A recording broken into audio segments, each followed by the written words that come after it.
So I get many requests from parents asking me to coach them and guide them on how to handle their teenage children. My first suggestion is you need to start much before your children become teens. So even before they become 12 or 13, their childhood phase also will determine on how their relationship with you will become as teenagers.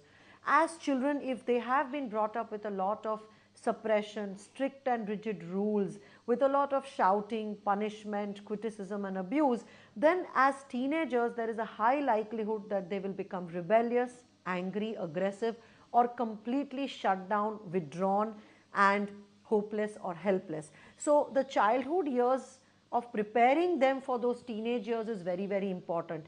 Even for parents, I would suggest that you need to keep in mind that the teenage years of your child, which is approximately from about 12, 13 to 19 or 20, are marked by a lot of volatility. So teenage years are chaotic years for the child and for the parents. For the child, it is marked by a lot of hormonal changes. So the body is changing, the way the body appears to people is changing, and internally the hormones are all also going crazy. So teenagers are bound to have a lot of conflicts with internally. They might be very confused about their sexuality, about their body, about their image, and about who they are and what they stand for in life. So please understand as parents that even for teenage years, these phase can be very difficult. And as parents, if we make it more challenging for them, then the relationship can be very strained. So the first thing as parents to understand is to first please approach your children's teenage years with a lot of compassion, love, and a sense of calmness, and a sense of knowing that this is also going to pass. It is not that your child is permanently becoming like the person that you see as that teenager. It is an in-between phase. The teenage phase is the phase between childhood and adulthood, which means that a child who was totally under your protection, your control, who was listening to you, who adored you, who loved you, looked upon you, is now exploring the other side of becoming an adult, which is where the child is now preparing to express his or her opinions that are not matching with yours. The child is now learning to make his or her own choices, which may not be again as per what you want them to choose. And the child is also learning to explore, to make judgments, to make decisions on their own. So this is a preparatory phase, and the preparation is towards independence. And this is where the biggest conflict of children and parents happen, because on one hand your child is doing everything to prepare to be independent, and on the other hand the parents are not ready to give that independence to the child. So as parents also, you need to be mentally prepared that this in between phase is going to be like a tug of war, like a struggle on how much are you willing to let your child become independent and explore those areas of independence, and how much are you willing to still hold on in terms of safe boundaries. So it is an in-between phase for both children and parents. There are a couple of points that stand out in teenage behaviors that does not show up in childhood or in adulthood. One of them is the need to rebel. Lot of parents tell me that my child is rebellious, and this rebelliousness also comes from this need to establish their own point of views, their own decisions, choices, and boundaries. And usually this rebelliousness comes in two ways. Either it is passive rebelliousness or aggressive rebelliousness. The passive rebelliousness is where your child may just do things behind your back and appear to be this very nice, good, obedient kid on your face, but behind your back there may be a lot of lying, deceit, hiding, and doing things against your wishes as parents. So in that way rebelling, but in a very passive way. The other type of teenager would be the aggressive rebellious, whereby they will on your face argue, fight with you, scream, shout, throw tantrums, and also openly and aggressively do things that you do not want them to do. Both of these are extreme phases for the child, and as parents, if you are calm, if you are balanced, if you've done your own self work, and if you don't get triggered, then you will find those moments when you can sit down with your child, discuss about these phases, and find a more balanced solution or a way out. Remember, in this rebellious phase, if you put more discipline, more control, more rigidity and rules, then the relationship is going to get more and more difficult, because the more you control, the more your child is going to need to rebel. So you are actually fueling the fire by becoming more rigid, controlling, possessive, or paranoid. Also, this phase is marked by a lot of exploration, just like the little child wants to explore. If you see little children, they will touch things they don't need to touch. They will eat the mud and the sand, and they will eat things they don't want to have to eat. So it's same thing is with teenagers. This is a phase when they are exploring the world of adults. So they will explore areas of sexuality, they will explore, drinking, they will explore smoking, they will explore relationships, and a whole world which was not available to them as children. So in this exploratory phase, also remember that as parents you might get extremely scared and paranoid, but it is good to stand back, watch them, be on your guard so that they do not get into trouble. At the same time, coach them, guide them so that they can do these explorations with minimum damage to their mind and body. That is the only guideline that I would give to parents, and that parents can give to their kids. The third very important area here also is that this is the phase when teenagers are not sure about their careers. They are very, very confused, and they may want to, very passionately say become a rock star or an artist, and maybe once they become adults they might change their mind. Remember, at this phase it is a very influential phase of the child. They can be easily influenced or brainwashed by people who they adore, who they respect and look upon. So as children, if you have prepared them to, look up to certain people who can be helpful to them, or who can be more positive, empowering mentors and coaches, then in teenagers they will be looking upon them for better guidance and support. So this is the couple of things I would like to share about teenagers as a therapist, as a mother of 2 kids who have been teenagers, as a parent, and also as somebody who has studied this area for a while with my therapy work. Another point I would say is that today, these days, a lot of teenagers have issues about body image. There is a lot of peer pressure to look a certain way. There is a lot of peer pressure about relationships and about sexuality. There is also peer pressure about smoking, drinking, drugs, and trying out different things in that area. So amidst this peer pressure, remember that your child is also struggling to fit in with the peers on one hand, and to also balance out the value system that you have given at home on the other hand.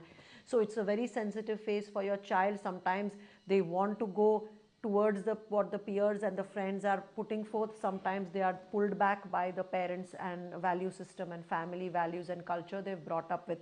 Again, remember, please put yourself in the shoes of your child. It is a very conflicting phase in that area as well.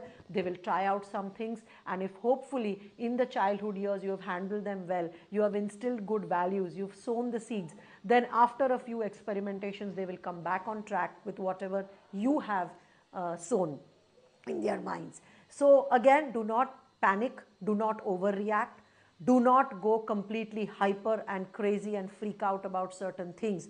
If you have suddenly found out that your child was smoking, or that your child has been sexually active, please do not overreact, do not throw a tantrum, do not scream and shout, do not create a drama. Please handle it with a calm and cool mind so that you can have a healthy, empowering, helpful discussion with your teenager about this, on the safety aspects of it and how they should handle it, versus crucifying them, blaming them, accusing them, or feeling betrayed by their actions. Remember, their intentions is not to betray their parents. Their intentions is always to try out things, to explore, and to see what works for them. So I think as friends, as parents, please try to be a friendly parent to your teenager. Do not be their friend. They will still have their boundaries. They will not share their phone and their messages with you. I get blocked out from my children's Instagram stories, and I joke about it, but I know deep down I'm okay with it, because they need their space. But at the same time, however cool a parent you are, remember, your teenage child will want their space. They will want to close their rooms when their friends come. They may not share their phone passwords with you. They may not share everything about their life and relationships with you, and that is absolutely okay. Please learn to live with it, and remember, it is a passing phase. It is an in-between phase. Once they become adults, hopefully if you have handled them well, they will have a wonderful, friendly, loving, respectful relationship with you. So please, as parents, handle yourselves and handle your teenagers with utmost calmness, coolness, balance, compassion. Approach and have conversations with them more frequently with a problem-solving approach. Avoid the blaming, accusing approach. Have open, honest conversations. Do not get triggered, and trust me, things will work out just fine. So at Wellness Space, we have worked with a lot of teenagers, and we work with them very effectively simply because a teenage mind is very open if they trust you. So as therapists, sometimes when we build that rapport with them, they trust us to tell us a lot of things that they are not able to share with their parents. And hence, when they tell us a lot of the things that they can't tell their parents, we are able to guide them and coach them in the right way versus overreacting or becoming emotional about what they have shared. Also, we've had teenagers who come to us for coaching and career guidance issues which their parents are not able to guide them adequately. Teenage brain is also very conducive or very, very susceptible to hypnotherapy processes. So many times we have found that our hypnotherapy modality has worked very effectively with teenagers versus, say, much older adults. So we at Wellness Space have done a lot of work with teenagers. Today's most common problems faced by today's teenagers is, of course, anxiety, insomnia or sleep deprivation or a messed up sleep cycle, somewhat of depression, and a lot of body image issues, also eating disorders. And all of these are largely contributed by the environment. It is the Instagram generation, the TikTok and Instagram generation that is facing a lot of peer pressure. So they have a lot of stress of their own. Also, we must remember that these teenagers are most of them are children of achiever parents. So the children themselves, from the time they are little kids, have a lot of pressure on them to do well, to get to the best universities, to get the best scores, and to have the best body, the best figure, the best brains, the best artist, to be the best musician.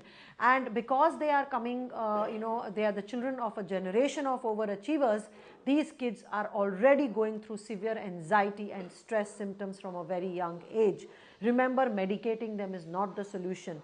I would always say that today's teenagers' struggles are very different from the struggles we had at their age because of who their parents are. It is our generation that has put a lot of pressure on them to do certain things well. And this pressure also contributes to their anxiety.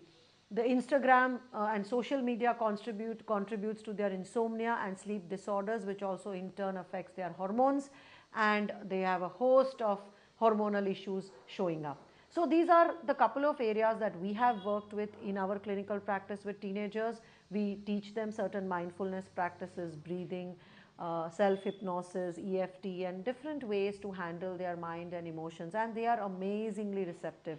In fact, we see results in our teenage clients much faster than we have ever seen in our adult clients. So these are the common problems. Yes, confidence issues, body image issues, eating disorders are also some of the things we have worked with, other than the physical health issues like migraines, headaches, PCOD, PCOS, or even addictions.